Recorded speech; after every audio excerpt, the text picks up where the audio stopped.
আমাদের সঙ্গে আছে তাপসবাবু, উনি এর আগে আমাদের সঙ্গে মনে হয় বর্ধমান সতীপীঠ গিয়েছিলেন না? বর্ধমান সতীপীঠ দর্শন করে এসেছেন। এবারে উনি আমাদের সঙ্গে এসেছেন, ওনার মেয়েও এসেছে আমাদের সঙ্গে। ওনারা দুজন এই দুদিন আমাদের সঙ্গে দীঘা ভ্রমণ কাটালো। তা খুব সংক্ষেপে শুনি কেমন লাগলো।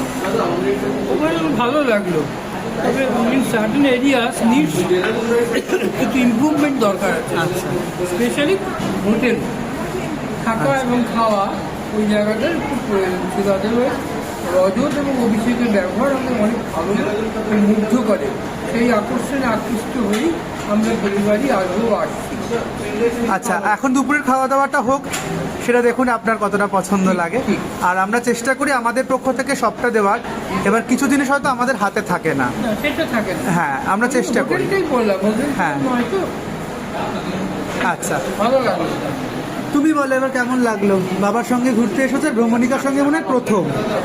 কেমন লাগলো? ওভারঅল এক্সপিরিয়েন্স খুব ভালো ছিল। আমার ওভারঅল এক্সপিরিয়েন্স খুব ভালোই ছিল। আর একদিনের মধ্যে কালকে বেশ ভালোই ঘুরেছি। তো তাজপুর আমার খুবই ভালো লেগেছে। প্লাস হ্যাঁ, রজতদাকে তো আমি স্পেশাল থ্যাঙ্কস জানাবো অত পেশেন্স নিয়ে আমার ছবি তোলার জন্য। নাহলে সেটা হলো না। হ্যাঁ, অভিষেকটাও বেশ ভালো ছিল। হ্যাঁ, রজতদাকে আমার বেশি ভালো লেগেছে, কেন আমরা অনেক কথা বলেছি।